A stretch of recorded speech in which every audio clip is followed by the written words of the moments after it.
But hey, guys, thanks for joining us. We appreciate you being here, and I know we want to give a little time and see if a couple other people hop in. But yeah, how have you guys been doing? How stir crazy are you right now? Luckily for me, I kind of sprained my ankle like a week prior to like all this craziness and stuff happening. So, I mean, I was in a boot until just this past week. I finally got out of it. So, I mean, I couldn't even do like any running or any like team activities really. I was just rehabbing. I've just been rehabbing. But now it's kind of just the sucky part is like I can't get any cardio. I can't like run and bike and or go to the gym and swim. So that's kind of where I've been suffering. But yeah, I've been itching to play for a while now. So yeah, on top of this, I'm like my main focus is to get back so I can be fully functionable. But right after that is for sure just waiting to kick a ball and be able to play with like my teammates and compete. And that's what like we all live for, just being able to compete with other teams and like push ourselves against other people and stuff like that. So yeah. How about you, Alex? Are there any amenities at your apartment that you're able to take advantage of while you're stuck on premises? I actually don't live in an apartment building or anything. I'm in a house in North Chat, so there's not really any amenities per se, but I've got like a yard that I can do stuff in, whether it comes to like workouts and just kind of I'm able to get my at home work in. But I've gone on walks around the neighborhood. Gone on a few hikes on my own, so I'm at least getting out and able to do things rather than just being stuck inside. But still, not trying to be really around people much because no, that's a good idea for obvious reasons. But no, it's been a good mix. I mean, when I've been home, especially like when it's been raining and stuff, I've at least stayed productive and occupied where I've been able to get some things done. So it's not been so bad so far. Just echoing Isaiah, the biggest thing is not being able to play, and especially like with the team. So that's the one that hurts right now. But we'll get there. You got questions, Rebecca? Do I have questions? I always have questions. Okay. First up, Alex, what is a comfort food meal that if you could eat like once a week just for comfort, what would you eat? Oh wow, that's tough. Comfort food, if I'm getting out on a limb, probably my mom's. Crazy. Huh? No, it's actually nothing crazy, but it's my mom's lasagna. Oh, she makes a killer lasagna. Because actually, so growing up, my dad, and even now, like he does all the cooking in the house. But one of the few things my mom makes is a lasagna, and it's killer. So probably something like that. But can't really eat that all the time. So. Well, that's why it's comfort. Exactly. Yeah. All right, Isaiah, same question. A meal, I would say probably if we're talking about like more of like snacks, like my grandma's cinnamon rolls, but meal wise, I'd probably have to go with some type of pasta like fettuccine alfredo, or I'd probably go with fettuccine alfredo. Chicken fettuccine alfredo is kind of like my go-to. Meaning me and Jonah, they're gonna get along. Yeah. Oh yeah. We got takeout from Tony's Pasta Shop. That place is the best. It is my favorite place in Chattanooga. Have you been to Provino's yet in Eastridge? No. I haven't been there. It's pretty good too, but the atmosphere at Tony's like makes it over the top for me. Okay. But they're both really good. But oh yeah, Tony's Pasta Shop, Saturday night. Provino's is famous for being able to eat free on your birthday. So that's kind of its main business model is large families that go there on their birthday to let someone eat for free. I did hear We'll about that go place, ahead and actually. turn it over to the Bruces and see if they've got questions as well.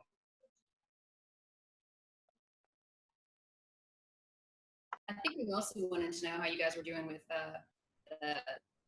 the self-imposed quarantine or whatever you want to call it. But it was good to hear how you guys were doing, because that's been kind of tough on all of us.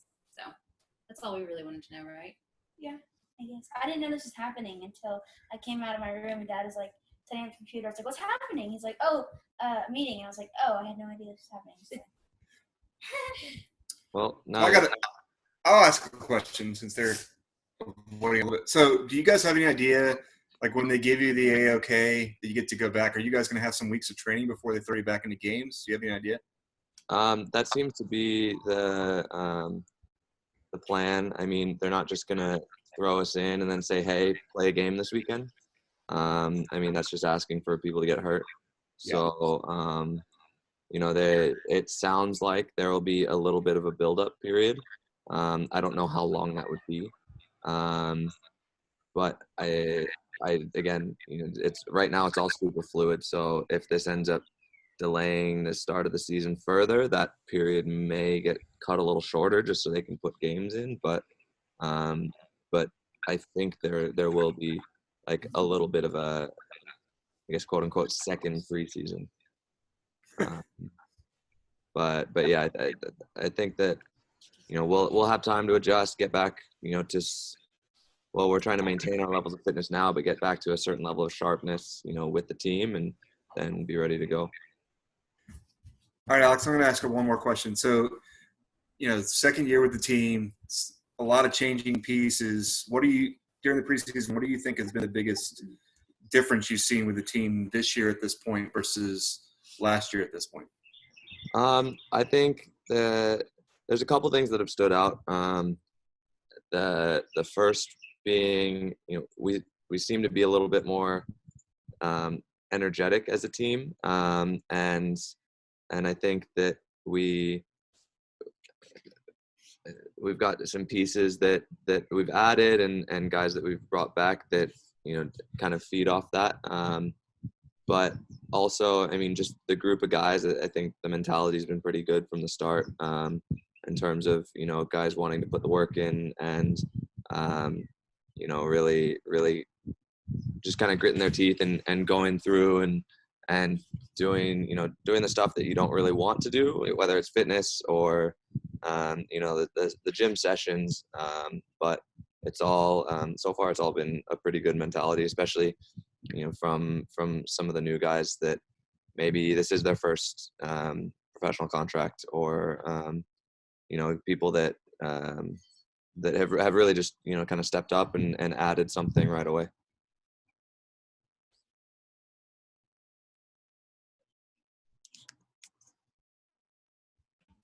So Isaiah, I think you're one of the people that's been on that first pro contract. How has this been different from previous teams that you've played with? Just the overall intensity, I would say. Everybody's good around you. Everybody's pushing each other all the time. Coach is just really energetic as well, so it kind of helps keep the level high, and the speed of play is just really fast and stuff. So it's nice being around on a team where everybody's good and you don't have to worry about mistakes happening every few passes or something in possession and stuff like that. So it just allows me to grow as well as a player, playing with better people, and it's just a better environment in that sense.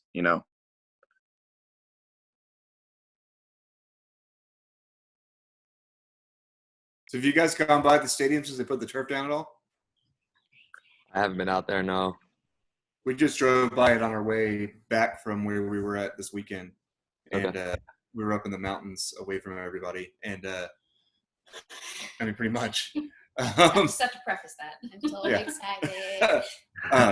It looked nice. It looked like it wouldn't be playing on concrete like you did last year. I've seen a couple pictures and it seems like it's coming together. And I've heard the turf they're putting in is supposed to be pretty top of the line. So, that would be ideal.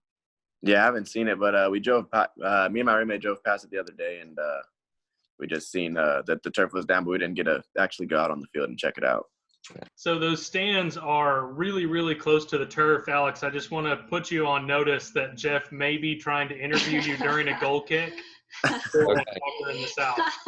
You know, hopefully the game's going all right, Jeff, and I'll, you know, I can maybe entertain a snippet here and there, but you know, if we're down a goal or something, then I may have to hold that off till later. I'm just saying, if we're up 4-0 versus New England Revolution 2, that would be absolutely hilarious if you just started randomly interviewing while you're sitting there bored or something. I'm just saying. That's good. That's good content. Yeah. So were either of you involved in the FIFA tournament yesterday? Yeah, I was involved. Yeah, I took the first. I was the first one on the team to lose, actually, so it's not a good memory, but but it was fun though. Actually, I haven't played like FIFA in quite some time, but just like being competitive, I'm always competitive, especially like at video games too, and let alone it's soccer. So yeah, I kept going back from, it was like 1-0, and then I tied it up 1-1, and then 2-1, and then I tied up 2-2, and then the other guy scored 3-2, and then I hit a couple off the crossbar and post wide. Couldn't get back in, and then yeah, that was the final score, 3-2. It was the U6 kid, right? Oh no. Be honest, Isaiah. What age was he? I think it was 15, maybe. Sure. Do you got anything else, guys? Oh, there's Jeff. I don't even know why I asked. I knew Jeff had more. Yeah, I'm so shy and I'm so quiet. Hey, a couple of things. First of all, Isaiah, did get a chance to watch briefly against Young Harris, but you're listed as a defender.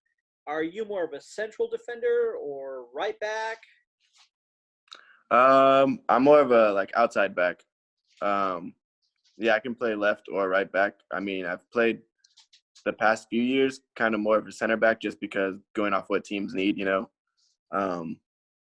I think I just there's like more people that can play outside back, or you know, you can people like to get up the like line, they'll take like a winger and put him as outside back just for that like purpose. And then they're like, okay, like you're good at defend, you can stay more center back. But like personally, I like outside back more, and on this team, yeah, I'm looking to play like outside back. Don't really have like the super tall height or big build of the center backs these days. Gotcha. I have a question. Oh, Beth has a question. So, Alex, have you always played goal, or have you ever played other places? I have, but that was a long time ago. I started. What was that? You like what you're doing better? Oh yeah, I wouldn't change it for anything. I'd rather get hit in the face with some balls here and there than be running around the field and stuff. Yeah, it'd be nice to score a goal, but I'll stick to saving them. But I did used to play up top for a little bit when I was like, you know, under 12s, under 14s. But then once I got to that point, I started playing goalkeeper specifically. So, Alex, following up on that, how much do you know anything about like the Chattanooga history of CFC or any of that stuff? I mean, I know So, a like, little bit about so it. have you ever seen the highlights from when Hartley, who was CFC's keeper, was the 5th out of the 5 PKs during the playoffs for NPSL and scored the final one? Have you seen that highlight? I've not seen that. It is the epitome. If you had gotten a chance last year to play with him, it is the epitome of his cockiness that he chose to take the Really? 5th and deciding one. It was excellent. Of course. Yeah, I'll have to pick that one up then. Yeah, it's good stuff. He also had a player from Atlanta like try to take the ball out of his hands because he thought he wasn't supposed to be taking it. Yeah. Which made it even better because it just kind of added to the hype of the shot, and it was at Finley. So all in all, I feel like that's every keeper's dream, right? To be the guy who they call on for that final PK to win the whole thing after you got a clean sheet to force it, right? Yeah, I mean, why not? That'd be pretty great. At the end of the day, I'd probably rather save one to win it, though. Because that's you're never. For me, I love penalties because you're never expected to save it. It's the guy's 12 yards out. He's at the whole goal. For me, that's harder, much harder to do is to save it than to score it. But hey, if the coach is gonna put the trust in me to go out there and put the ball in the spot and take it, then I'm gonna be right out there. Speaking of that, would you rather know like their tendencies when you're looking at taking them, or would you rather just kind of guess at it? I do like to study a little bit of what historically what the players have done on their penalties. I'll tend to do that before games, like even in the whether it's a playoff game or not. Even in the regular season, obviously you've got the possibility of getting a penalty, so you're conceding a penalty. So I will generally look to see if they have tendencies. If they always go one way, then I may use that if I can. But at the end of the day, like, it's what I'm feeling when I'm up there. If I look at someone's previous penalties and he's gone left, right, then I'm not going to bother with that. I'm just going to trust my gut and go for it. Now, I noticed you talking about playing advanced. You're what I call a free range keeper, and you don't always stay in your box. I was curious, your decisions to advance and to play a little further out, is that based on any kind of criteria strategically, or is that something you just kind of feel? It's a little bit of both.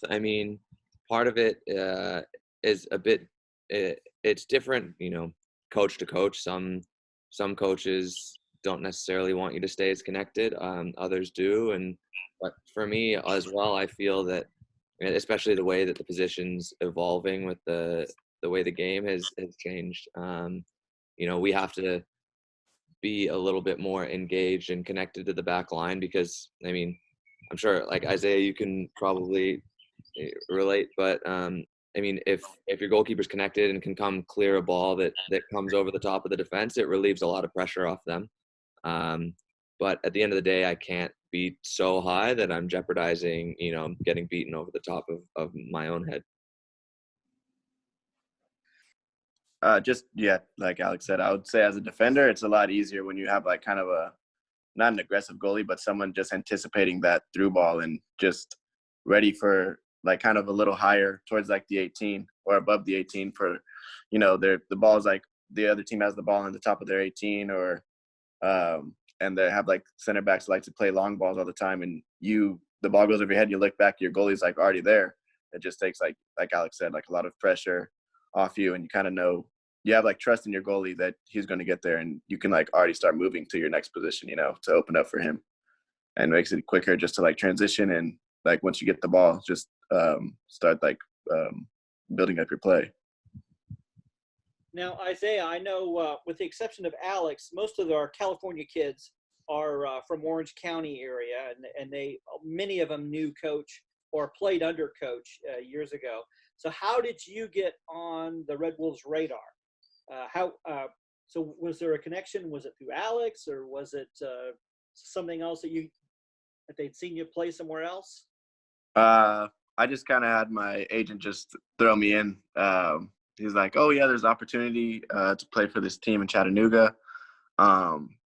Like the coach is from like California, so there's like a California trial, and it was like in the LA area. So just lucked out. I didn't have to like go like too far. Like it's like a 6.5 hour drive, but I didn't have to fly anywhere, so that was nice. And some of my teammates from college were from that area, so I just like stayed with them for the 2 days. Well, the trial was only 1 day, but yeah, I got to get seen that way. Do you have a Premier League team you follow or an MLS team you follow? Not that I follow, but that I'm fans of. I would say that the Earthquakes, because I played in their academy for my senior year in high school, like the U18s, and then for Premier League, I go for Chelsea. I'm Wolves, and there's an Arsenal supporter here, so that just got you just dropped in points. So oh, okay. we don't do blue. Oh, okay. That's unfortunate, Jeff, because I'm gonna have to back Isaiah on this one. I've supported Chelsea since I was little. Well, I think with Christian Pulisic there's going to be a lot more Americans following Chelsea now. So When the Premier League starts back up, you both are welcome at the Fordney House for breakfast because we pull for Chelsea. Anytime. Okay, that sounds good. There we go. I'm in. Okay, I built Rebecca my said- hatred for Chelsea really because of Jose Mourinho. So now that he's moved over to the Spurs, I'm in heaven because I hate them even more now. But that's where my hatred came. Like watching that style of play was excruciating for like those couple of years that I just got more and more hatred for Chelsea. So that's probably where it really comes from. But I'm rooting for Pulisic to score a hat trick and you guys lose 4-3. I don't see what the problem is with that. All right. You're going California to Chattanooga. Biggest change culture-wise, like not only the East Coast, but you're in the Southeast, man. So, like accents or food choices or like scenery or what is it? Isaiah, you wanna tackle this one since you're the most recent transplant? I'll pitch in when you're done. All right. For me, I would say what I've just noticed the most. I mean, the accent's kind of, but it's not like too strong. I feel like only like some people, like it's like super, like a huge accent. I'm like, oh wow, it's really different. But for me, the scenery is like a lot different. Like in where I'm from in the Bay Area, like East Bay, it's like there's always sidewalks, and I feel like it's more crowded in a sense. Like everything's more squished together, and here it's kind of like open, like more open space, and like there'll be like random like fields and stuff, or like just like trees. And I feel like they've literally taken like all of that away in the Bay Area and like put like houses or apartments or something like to take up space. Like there'll be like some parks, but it's just like literally the park is there and then like nothing, like a bunch of houses surrounding it. And like here it's like there's just sections of like open space that's not being used for anything. And I feel like in the Bay Area they're like, oh, like we can probably do something and make money out of that. Let's do it.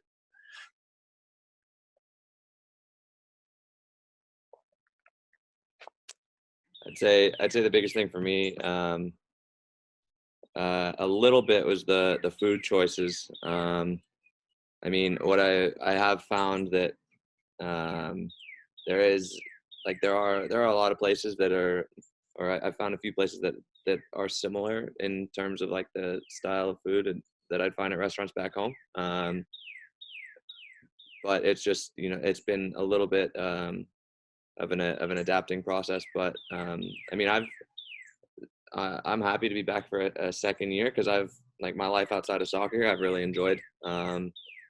Chattanooga kind of became home pretty quick for me. I settled in quickly and met some really good people, whether they've got thick accents or not.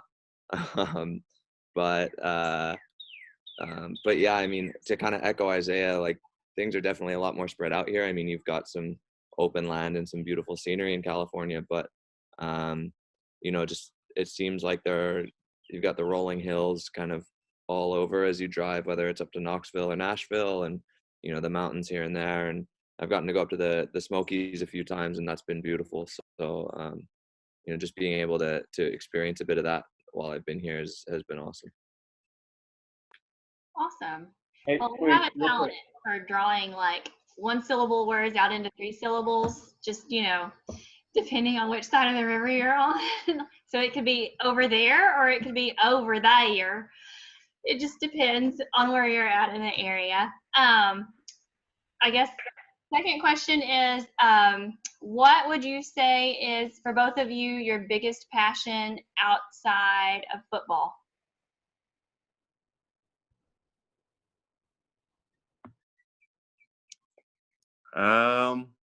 Biggest passion, I would say, like, are we talking like, am I muted? Oh no. Are we talking like another hobby, or just like something we like to do or watch, or what type of scenario? Want to go hobby? Yeah, hobby, something like that. Yeah. Doesn't have to be sports related if it's not sports related. Oh, okay. Okay. I mean, I'm a kind of huge nerd, so I like to watch anime a lot. It's also a good time right now. But besides that, I would say I'm big. Like I like to play basketball a lot. Like I have a best friend. We grew up playing basketball, and I lived in like a couple different apartments, and always like for some reason there's always like a basketball hoop nearby or in the apartments. So I'd say like that's my go-to thing outside of soccer to do. Hang out with people and do that. For me, I'd probably go, let's see, sports related, skiing. I grew up skiing like from when I was little. The only thing that sucks is I haven't been able to ski since like beginning of college, because I made kind of made a deal with myself that if I wanted to like be serious about my soccer career, I probably shouldn't ski until I'm done playing, and I've stuck to that. So that kind of that's like my passion sport that I miss. I miss the most, but it's definitely been worth it, and I'll be able to ski as much as I want after I'm done playing. But probably like another thing that I like doing like outside of sports. I actually really like cooking. So I mean, I usually cook all my meals, except here and there I'll go out to eat here and there. But for the most part, I like to make my food and try different things. And it's been fun like being able to explore like a little bit of stuff that like Southern cuisine type stuff that I've tried cooking. So that's been fun a bit. But also like the other side of it is, with what I do and playing, then I'm cooking and fueling myself in the right ways, and it's fun to like be able to piece that together and make the most out of it and feel like I'm doing something good for myself as well. So let me ask a question that somewhat follows up on what Rebecca asked earlier when she mentioned accents. So you got a couple Irishmen and a Scotsman. Which one's the least or the most confusing when they talk to you? Like, who do you struggle the most with understanding? Because I've interviewed both sets, and I'm just guessing on what they're saying. See, I hang out with them like pretty regularly. Those are the guys I'm closest with on the team, I'd say. So I don't know. I get probably 95% of it. Every now and then, I'd say like there's some stuff that Greg says that like just goes over my head, and I have to ask him like 2 or 3 times, like, hey, what'd you say? So probably the Scottish, but for the most part, I can pick it up just fine.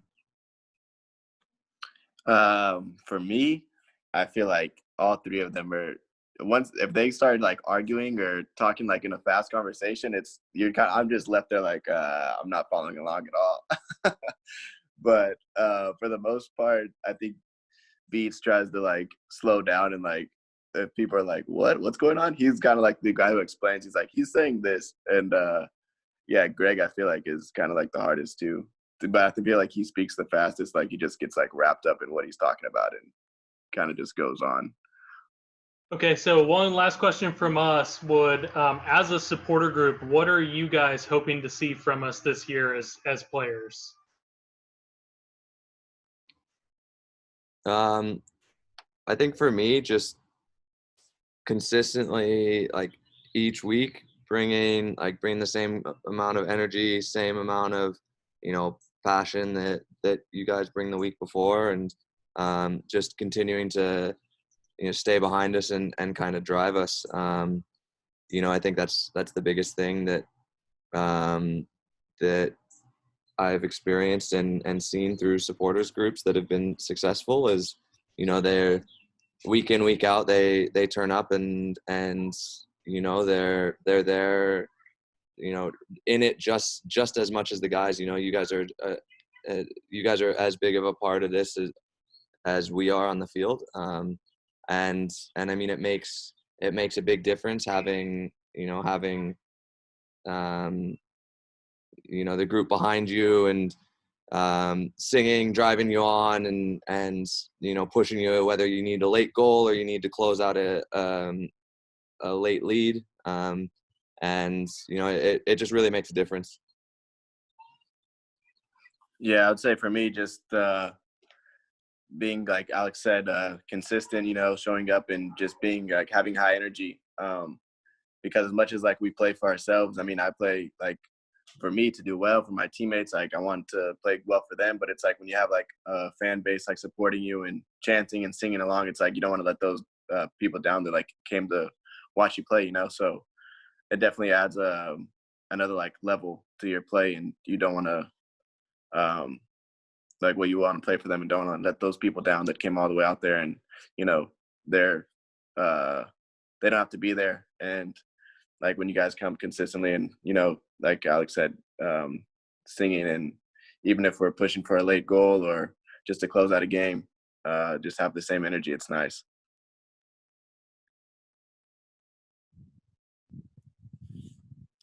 Now I know, Alex, you played with us last year, and that was not just the first year for the Red Wolves. It was the first year for League One. So for Alex, what are you expecting to be different this year for League One? And then for Isaiah, what are you expecting this year to be different being in League One? I think for me, looking at League One from last year to this year,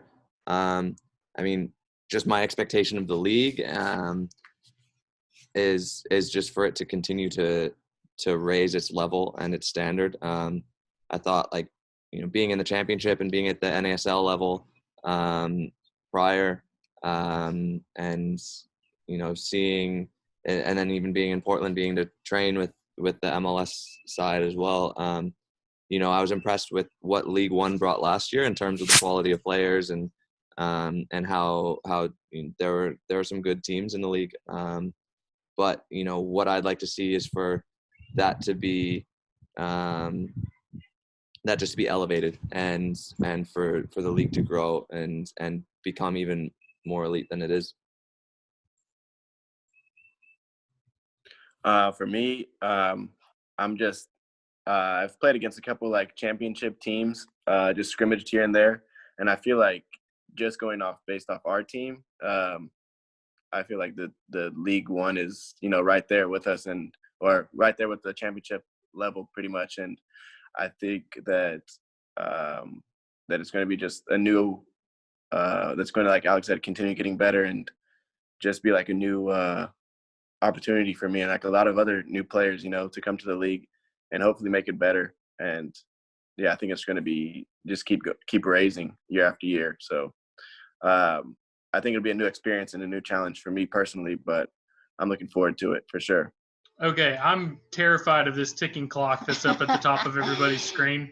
But I really want to thank you guys for taking the time to talk with us and answer our questions. And, it really sucks. All three of us families were ones that were expecting to be out in Greenville watching you guys on Friday. Yeah. So we really missed that we haven't had a chance to see you guys play, but we're really looking forward to it once everything, turns out and everyone can open up. So thank you guys so much for your time.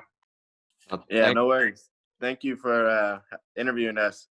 Gave us something to do today. Yeah, we wish we were out thanks there for letting too. us be a part of your meeting, guys.